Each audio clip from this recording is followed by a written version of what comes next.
again, this like has the spiritual experience of the educational variety, which happens slowly over a period of time. And oftentimes the individual themselves is not aware of it until after the fact.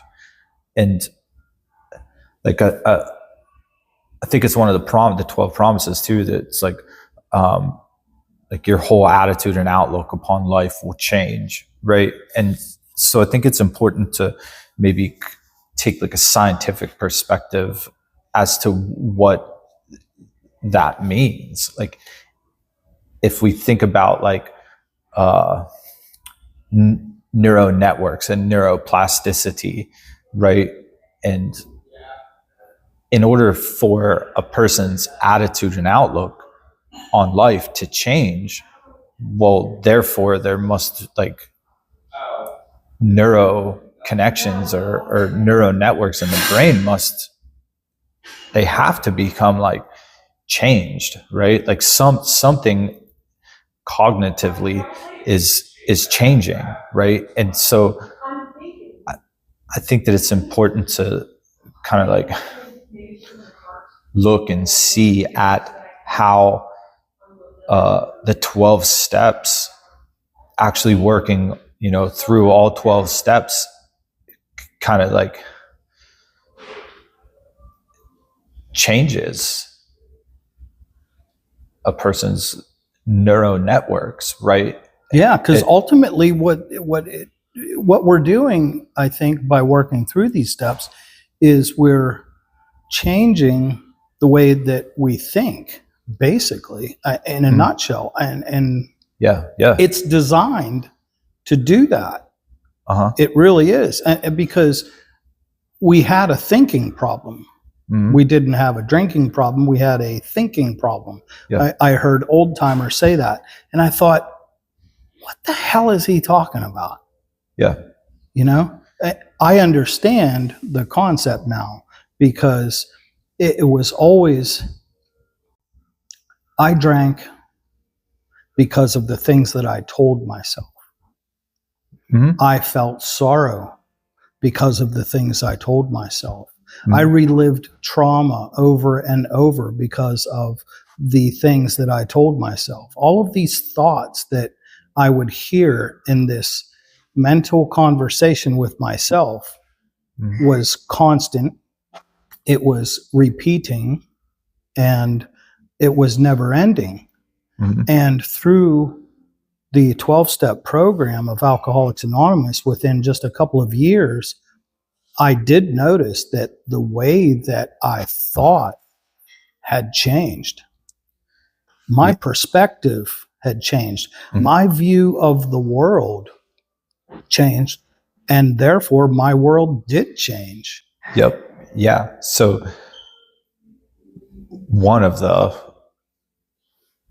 I think one of the main things that the 12 steps can help a person accomplish, right, is to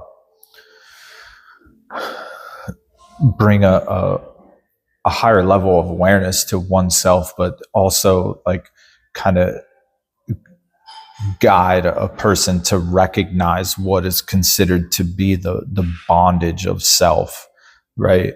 And that's like this self-obsession. And a lot of times a person probably isn't even aware of the obsession of themselves to begin with, right? It's like this attitude or like just daily life functioning to where it's like all about me, my, and I. I am the center of the universe. And not only am I the center of the universe, but I also want to control or essentially play God, right? Like it says in the big book, something along the lines of like, first of all, we had to quit playing God. And the 12 steps can help a person begin to kind of tame that ego. And it might even be, I'm not too familiar with Carl Jung's works, but I associate the ego with this shadow self, right? Like a person has to learn to integrate that, because there's no way to fully get rid of the ego. Very wise man told me that like the ego is the only thing that we possess that it would rather get us killed than allow ourselves to rid ourselves of it, right? Like the ego is this fascinating concept. It really is, and we could go in depth on that as an hour conversation. The ego, I've heard one of the most interesting ways that I've heard it explained was the ego means easing God out. Yeah. I didn't Earth God only. Earth, right? And there's many more, but the concept of ego, I don't think that we can escape. I had to actually look it up in the dictionary early on in my recovery, because I thought I knew what it meant, but I wanted to make sure I knew what it meant. Yeah. And in the dictionary, it basically says that it's a sense of self, right? And I thought, well, everybody has an ego. And then I remembered where I read, we suffered from a maladjusted ego. And I was like, that's interesting. Now, when I think about higher consciousness and ego, with Steve True, is that how you pronounce his last name, True? To be honest with you, I'm not even sure. I think it's True. He wrote Hope is Dope. I actually asked him if he would appear on the podcast also. Oh, but man, prepare yourself for that. He mentioned, he's awesome. He mentioned in a conversation that the human is basically a conscious or spiritual being having a human experience. And I had mentioned that early on in a class, I think of day one in a class, and then he had reiterated that later on. So I felt like I was on the right path, and it's almost like we won't be able to escape the ego as human beings, but nor should we really want to, actually. Well, to be honest with you, because like it's my understanding that it's interesting, because my wife actually, she hit me with this probably a couple months ago, and I typically have this like negative outlook on the ego, or negative connotation to how it's like not helpful. It's associated with selfishness and self-centeredness, but like essentially the survival instincts are also like deeply rooted in the ego. Like that's where they come from, right? And my wife told me, she's like, why don't you try and be grateful for your ego? And I was like, she fed me a little bit of humble pie there for sure. But like even going to like the idea of Carl Jung, I think he calls it individuation. And that's where like a person has to come to know their ego, or come to know their shadow self. And then like the individuation is like the integration of the two, right? And like the ego is like all physical or material, right? Like really we are spiritual beings having a human experience. Like I am you, you are me. The only thing that separates us is this ego costume. And once a person comes to know and recognize that, well, then you can have fun with it, right? Like, which is interesting, because the way that I view it is that the ego is rooted in the human experience, which is separate from my conscious being. Does that make sense? That's how I see it. It's almost like I'm playing with a duality within myself. And I've really become attuned to trying to pay attention to that more and understanding it more once I read that in The Power of Now, observing the thinker. And that was mind blowing to me and life changing for me, because that unlocked so many doors for me, for my conscious spirit inside of myself. Yeah, for sure. I know, like one other thing that I thought it would be important to mention, right, is so like the 12 steps, you come to believe in a power greater than yourself, which means that like I am not the center of the universe, like I am not God. There's so much we could talk about. Actually, more humble pie, huh? Yeah. So, I hate humble pie. It's so bitter. But there's also this idea, and I actually thought of it earlier, but whenever you were, I think actually towards the beginning, it's this idea of, and it's probably like one of the only Bible verses that I can pretty much directly quote, is like Luke 17:20, mainly Luke 17:21. 17:20 is like Jesus said to the Pharisees, like, you're not going to find the kingdom of God like over here or over there or up there, right? Like we oftentimes want to look outside of ourselves for the kingdom of God. Right. And then Luke 17:21 is actually the kingdom of God is within you, or some of the other translations say like amidst you or like among you. But I want to say the King James version is the one that says the kingdom of God is within you, right? And so that kind of goes back to the ideas that I think it was the poet Rumi. He said that we are but one drop in the entire ocean, right? The entire ocean of existence, or we are but one drop in the entire ocean of reality, right? However, the entire ocean is also contained within that one drop, right? And that goes in line with, the kingdom of God is within you. And if we look at it from a quantum physics perspective, right, or even Einstein's, right, like energy equals mass times the speed of light squared, right? Like if you take all things and speed them up to the speed of light, eventually they turn into light. And so therefore, like there has to be essentially the common energy of creation, right? And so like through quantum physics, we know that all matter is merely energy condensed to a slow vibration. Like this coffee cup, you speed this coffee cup up to the speed of light, it turns into light. If you speed my body up to the speed of light, I turn into light. And so like everything is energy, right? Like and so therefore like the energy of creation is also within us. And I think, I don't know exactly where, but it just came to me now, but I think that somewhere in the Bible it even says, I think Jesus said that ye are gods. Yes, and as a matter of fact, he said, for which crime do you stone me? And they said, blasphemy. And they accused him of saying that he was God. And he said, is it not written in your books that ye are gods?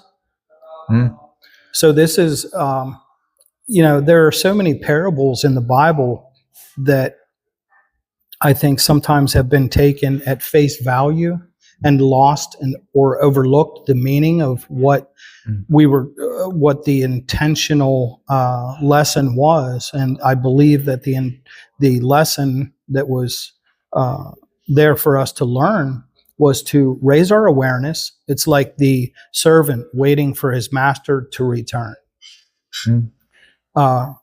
That's a parable about being aware and watching, waiting for what's coming, right? Yeah. A heightened sense of awareness. You don't want to be upstairs and not hear him come through the front door, because you're going to miss his arrival, right? So by raising your awareness, you're becoming more attuned to this consciousness that you have inside of yourself. I see so many of these readings in the Bible that lead towards that whole idea of raising your consciousness. That's what's up. Yeah. That's what all, to be honest. So like essentially, and I'm no like expert by any means, but essentially, there went the but. um, all organized religions were aimed at raising a person's consciousness, right? To like essentially wake up. Like, we as human beings, interestingly enough, like, we took a bite off the tree of knowledge, right? Like, and I think that,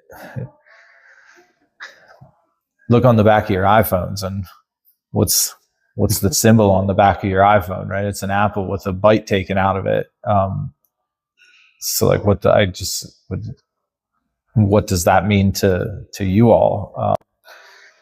But does that mean that Steve Jobs was tempting everyone with an Apple iPhone?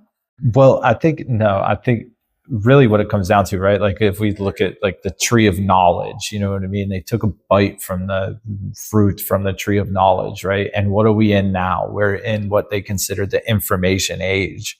And like, we have unlimited, well, maybe not unlimited, but we have exponential amounts of knowledge just like at our fingertips. And I think that some of that comes down to, I'm not sure who coined the term, but I think I heard Jordan Peterson speak about it in reference to psychedelics, psychedelic drugs. But he started talking about unearned wisdom, and it's kind of like the idea that we have the ability to gain all this knowledge that we necessarily may not have earned yet. And it may need to be earned through our life experiences, right? That's an interesting concept. I mean, you really look at the idea that in these little square boxes in our pockets, we have a wealth of the world's present and past and possibly the future information. And some people just use it to look up funny cat videos. Right. Like, we essentially have all. It's an overgeneralization for sure, but like, we essentially have all the answers. You know what I mean? Like, at our disposal, but still, we see people like coming to treatment, if you will, right? And we still have all of these worldly problems. So access to knowledge and access to information has not done a fabulous job of enlightening people. No, I think some people, yes, but look at, in a weird kind of way, sometimes it might be causing more problems than solving problems. Absolutely, and in some ways. So like, I mean, it probably sounds a bit pessimistic view of the world, but if you will, I think that we are essentially at several different levels of spiritual warfare, if you will. I think that the powers that be, if you will, whatever that might be, for you personally, because everybody's life experience is different. I think that whatever those powers that are being wielded over each individual, it's designed to keep a person asleep. It's designed to kind of keep a person distracted, if you will, that, someday, like, we're all going to die. You know what I mean? And I might not. Well, yeah, I guess advances with technology and, who knows? Elon Musk is going to keep me alive forever. Oh, Elon Musk, he's such an interesting character. Super intelligent, Elon Musk. But essentially, it's this idea of spiritual warfare that I think, I wish I had the quote. I don't think I do, but Aldous Huxley is the one that said it, that essentially we will come to be like a society that a society of slavery that like openly welcomes their servitudes or something along those lines, right? That like we welcome the convenience, and we welcome that because it allows us to, not everybody, mind you, but I think probably a lot of the population, allows them to stay asleep, and it's like much more easily controlled as It's well. almost like we've become the prisoners and the captors at the same time. Yeah, I wish Aldous Huxley has like the quote is so spot on. I don't think I have it here with me. I think we are running out of time. Yeah. There's a couple quotes though I would like to share off of this. Okay. So this comes from a guy, I think is Edward Wilson, E.O. Wilson, from a book called On Human Nature. Dude was Harvard College. So he says that the predisposition to religious belief, and so like religious and spiritual or spirituality are interchangeably, like I interchange them, right?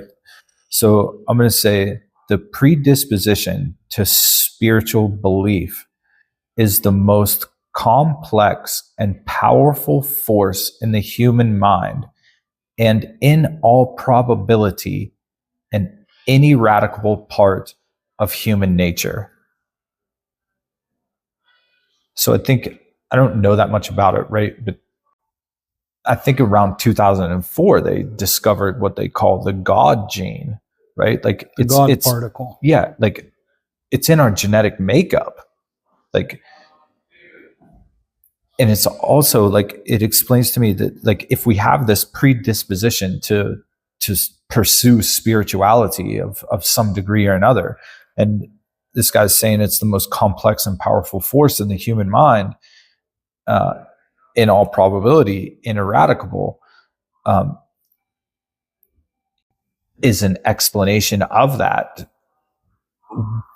What we talked about with Luke 17:21, that the kingdom of God is within us. Like the same energy that like created reality is also within us. Or maybe even, I think Alan Watts talks about like the big bang theory, right? That like we like to see ourselves as separate than the big bang, but in all like actuality, we're that very same energy that like created the big bang. And you got another one? I got a couple. I got two more, actually.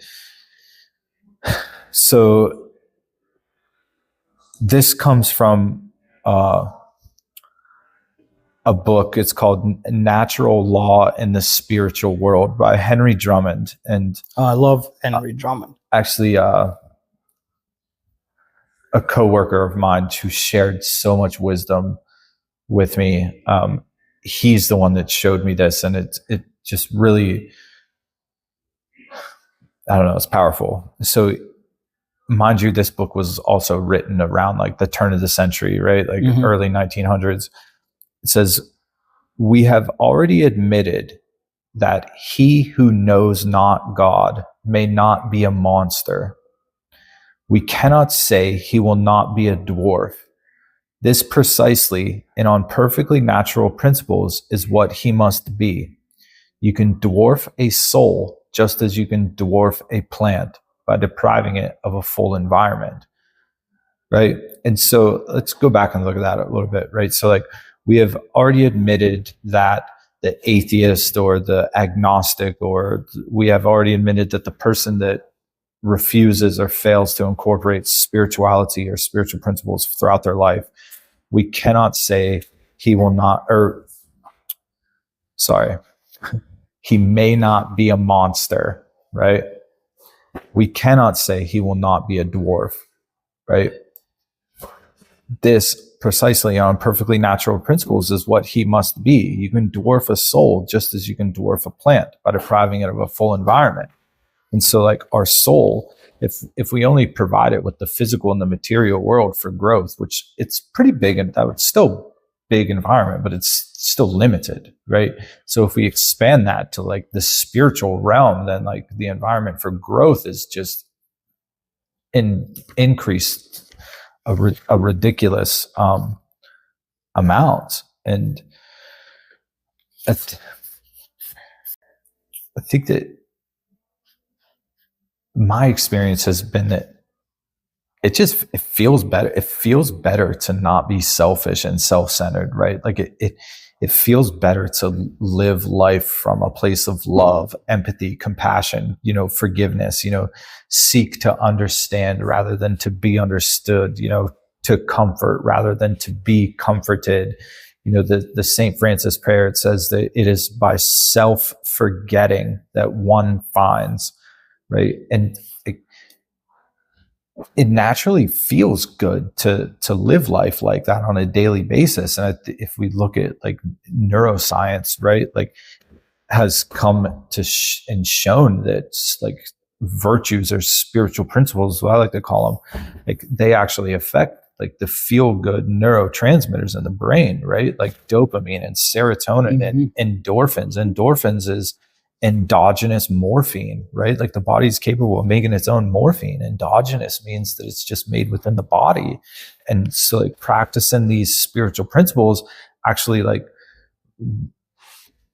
I don't know what the actual process is, right? But essentially to make it simplistic, right? Like forgiveness, empathy, compassion, like love, those things create the release of those feel-good chemicals in the brain and in the body. And so like, it's no wonder it feels good to be a good person. Like we're essentially like hardwired for it. It feels good to love. That's Henry Drummond too, right? Like he wrote that book, The Greatest Thing in the World. Love. That was a great book. Yeah. So like essentially like the Buddha, right? The first noble truth is that life is unsatisfactory, right? Like life is suffering. Life is suffering due to impermanence. And we attach to these impermanent things, whether it be like we get attached to feelings of intoxication, right? But like nobody can stay high forever. You get high and then you come down. Or like if we attach to whatever feelings of sadness, right? Like that's going to create suffering. And so if life is suffering, what's the driving force behind that, right? Like what's the driving force that keeps us getting out of bed every day? What's the driving force that keeps us on the daily grind of living this? I know the answer. Choice. Love. The desire to give and to receive love. Close. That's why it's the greatest thing in the world.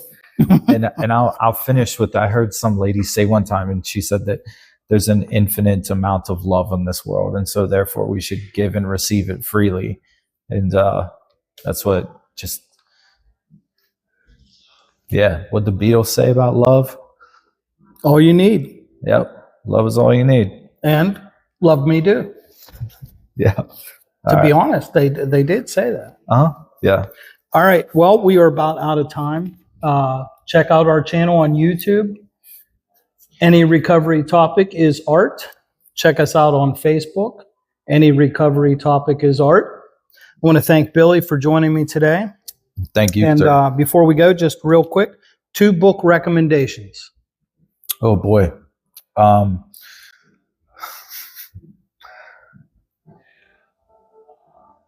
Life-changing books for me. So one of them was Letting Go Pathway to Surrender, I think, by David Hawkins, I believe is who it was. And then also it's called The Addict's Loop by Renee Farmer. I think you can get it on Amazon. It is about like codependent relationships.